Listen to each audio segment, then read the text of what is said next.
Hello, everybody. My name is MaryRose Morigeau. I'm a lifelong resident and tribal member of the Confederated Salish Kootenai Tribes.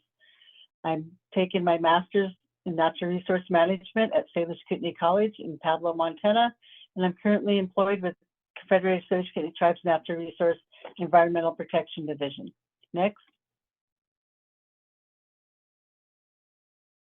The project I'm working on is located in the southern half of the Flathead Indian Reservation, which is located in western Montana.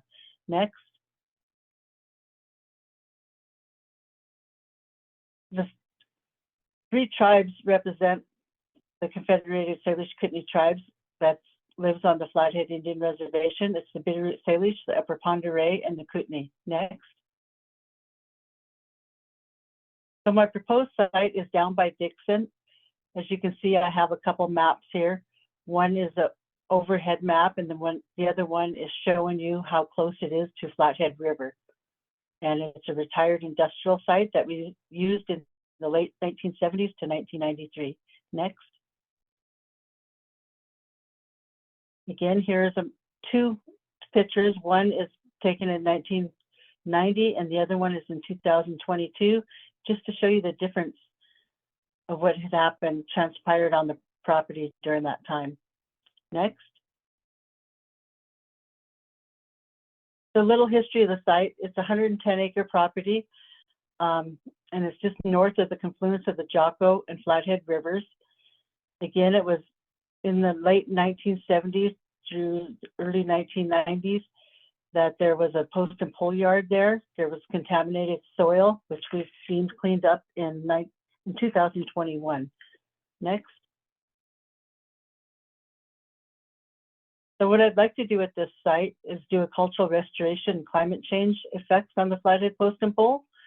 As you can see on the right-hand side, that is a large pile of wood debris that's on the southern half of the project site.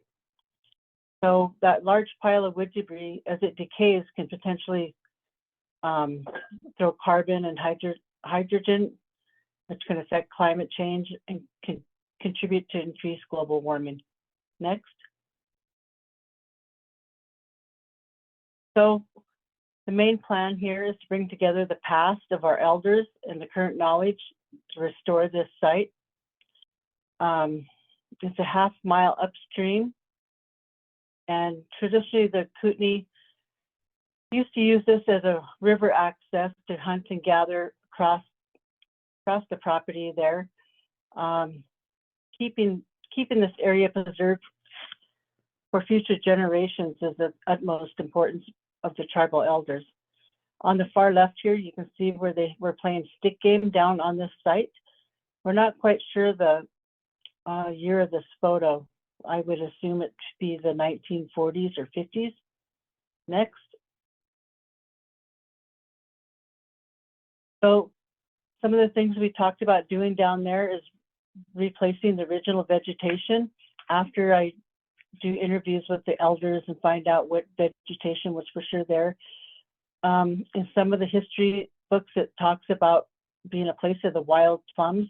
So I think replanting wild plum trees down there, maybe some Rocky Mountain maples, mountain alders, and fruit and berries such as chokecherry trees, sarvisberry trees, maybe some bitterroot sunflowers, which can all help pull the carbon out of the air. Next. So to know where we're going, we need to know where we've come from.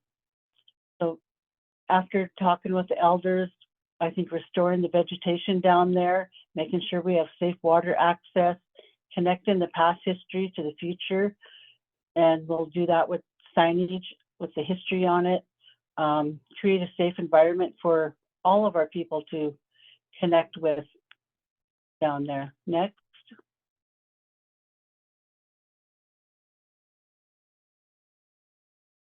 So as I said, we look at cultural history, identify plants, talk with the tribal elders, reconstruct the drainage system, have a weed plan, revegetation plan, potential outreach, and look for partners to fund this project.